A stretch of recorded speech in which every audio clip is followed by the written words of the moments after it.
오늘 함께 나눌 말씀은 사도행전 13장 1절부터 12절 말씀입니다.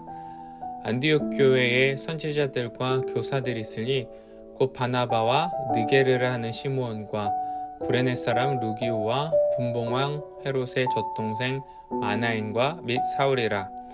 주를 섬겨 금식할 때에 성령이 이르시되 내가 불러 시키는 일을 위하여 바나바와 사울을 따로 세우라 하시니 이에 금식하며 기도하고 두 사람에게 안수하여 보내니라. 두 사람이 성령의 보내심을 받아 실루기아에 내려가 거기서 배 타고 구브로에 가서 살라미에 이르러 하나님의 말씀을 유대인의 여러 회당에서 전할세 요한을 수행원으로 두었더라. 온 섬 가운데로 지나서 바보에 이르러 바예수라 하는 유대인 거짓 선지자인 마술사를 만나니 그가 총독 서기오 바울과 함께 있으니 서기오 바울은 지혜 있는 사람이라. 바나바와 사울을 불러 하나님의 말씀을 듣고자 하더라. 이 마술사 엘루마는 이 이름을 번역하면 마술사라. 그들을 대적하여 총독으로 믿지 못하게 힘쓰니 바울이라고 하는 사울이 성령이 충만하여 그를 주목하고 이르되 모든 거짓과 악행이 가득한 자요 마귀의 자식이요 모든 의의 원수요 주의 바른 길을 굽게 하기를 그치지 아니하겠느냐.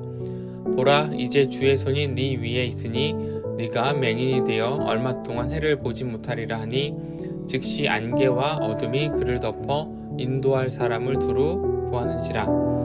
이에 총독이 그렇게 된 것을 보고 믿으며 주의 가르치심을 놀랍게 여기니라. 아멘. 사도행전 말씀이 13장을 시작하면서 예루살렘 교회에서 안디옥 교회 이야기로 넘어갑니다. 이 사도행전 말씀의 길잡이라고 할 수 있는 1장 8절 예루살렘과 온 유대와 사마리아 땅끝까지 이 복음 전파가 사도들을 통해서 이루어지고 있는 것이죠. 사도행전에는 사도 바울의 3차 선교 여행이 기록이 되어져 있는데요. 13장 말씀은 1차 선교 여행의 시작인 말씀입니다. 오늘 본문에 등장하는 안디옥은 로마 제국 3대 도시 중 하나였습니다. 로마, 알렉산드리아, 안디옥 이 세 도시가 로마 제국의 3대 도시였습니다. 예루살렘에 머물러 있던 복음이 세상으로 퍼져나가기 시작한 것이죠.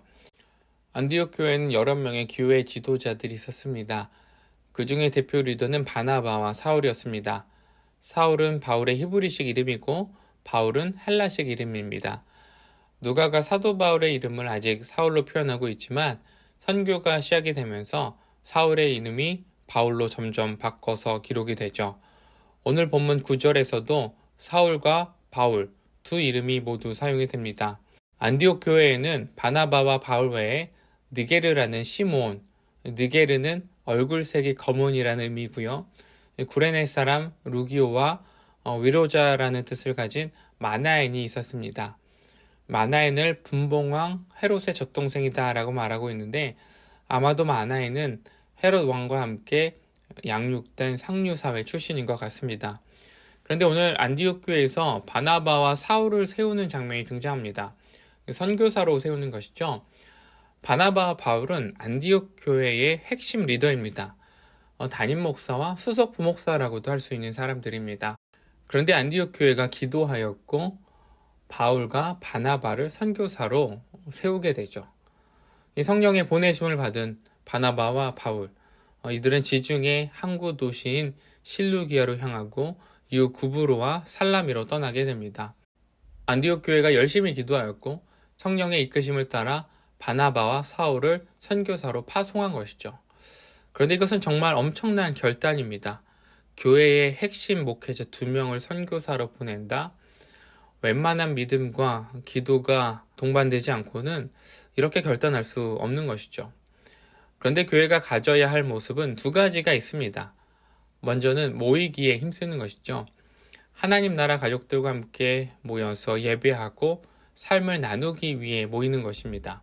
가족이기 때문에 함께 모이는 것이죠. 그런데 교회가 가져야 할 2번째 모습은 바로 보내는 것입니다. 교회는 보내는 공동체예요.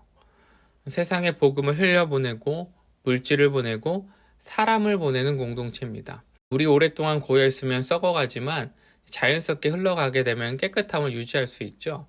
교회 공동체도 마찬가지입니다. 교회가 오랫동안 정체되어 흘려보내야 할 것들을 보내지 않으면 교회도 고인물이 되어 갈 수 있는 것이죠.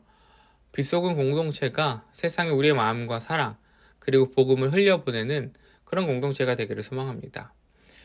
이제 바울과 바나바가 살람에 이르러 회당으로 향했습니다. 회당은 당시 유대인들이 예배하고 하나님의 말씀을 배우는 곳이었죠. 바나바와 바울이 전략적으로 회당으로 향한 것인데요. 복음을 전할 때 아무것도 모르는 사람들에게 전하는 것보다 하나님의 말씀을 알고 있는 사람들에게 전하는 것이 더 빠르고 효과적이기 때문입니다. 구약 말씀을 가지고 예수님이 구약에서 예언한 메시아다라고 설득하는 것이 쉬운 것이죠. 이후 바나바와 바울은 바보로 향했습니다. 여기서 바 예수라 하는 거짓 선지자를 만나게 되죠. 바 예수의 바는 아들이라는 뜻이고요. 그래서 바 예수는 예수님의 아들이라는 뜻입니다. 이름만 보아도 거짓 선지자죠. 이 바 예수가 로마 총독 서기오 옆에서 거짓 메시지를 전하며 온갖 이득을 취하고 있었습니다. 그런데 서기오 바울이 하나님의 말씀을 듣고 싶어 했습니다. 그런데 누가 방해할까요? 서기오 바울 옆에서 빌붙어 있던 바 예수가 복음을 전하는 것을 방해하죠. 그래서 선교사역은 언제나 영적인 전쟁입니다. 선교사님들이 보내주시는 기도 제목을 보면 그 땅에는 악한 세력들이 복음이 전파되지 못하도록 온갖 술수와 방법을 동원해서 방해한다라는 것입니다. 그래서 선교의 동반자는 기도입니다. 영적 전쟁에서 승리하기 위해 우리는 기도해야 되는 것이죠. 선교는 하나님과 우리의 콜라보 사역입니다. 우리는 하나님의 말씀을 전하고 다양한 사역들을 감당합니다. 구제가 될 수도 있고 봉사가 될 수도 있습니다. 때로는 말씀 교육과 공동체를 세우는 것이 되기도 하죠. 그리고 하나님께서는 우리가 보지 못하는 이 영의 세계에서 우리를 대신하여 악한 세력들을 물리쳐 주십니다. 영적 전쟁을 치러 주시는 것이죠. 빛소금의 선교 사역을 통해서 복음이 날마다 세상을 흘러가기를 소망합니다. 이를 위해 우리 모두가 내가 머물고 있는 자리에서 특별히 가정, 직장, 그리고 관계 맺는 모든 사람들에게 보내진 선교 삶을 고백하기를 소망합니다. 이를 위해서 영적 전쟁의 선봉에서 우리를 격려하고 계시는 하나님의 능력을 의지하며 오늘도 복음을 든 사명자가 되는 축복된 하루가 되기를 주 안에서 소망합니다. 기도하겠습니다. 사랑의 하나님 감사를 드립니다. 오늘도 우리에게 말씀을 통하여서 우리가 이 땅에서 무엇을 해야 되는지, 어떻게 살아야 되는지 함께 나눌 수 있게 하심에 감사를 드립니다. 우리가 복음을 전하며 살아갑니다. 그러나 날마다 영적 전쟁에서 승리하기 위해서는 하나님의 인도하심과 도우심이 필요합니다. 우리의 힘만으로는 할 수 없음을 고백합니다. 하나님께서 우리의 전쟁 가운데 늘 선봉에 서주시고 우리가 전하는 복음을 통하여서 세상이 변화되게 하여 주시옵소서. 우리가 살아가는 모든 삶의 자리에서 복음이 흘러가게 하여 주시옵소서. 오늘도 우리에게 말씀을 주신 하나님께 감사드리며 예수 그리스도와 함께 복음을 전하는 귀한 자리가 되게 하여 주시옵소서. 감사드리며 예수님의 이름으로 기도드렸습니다. 아멘.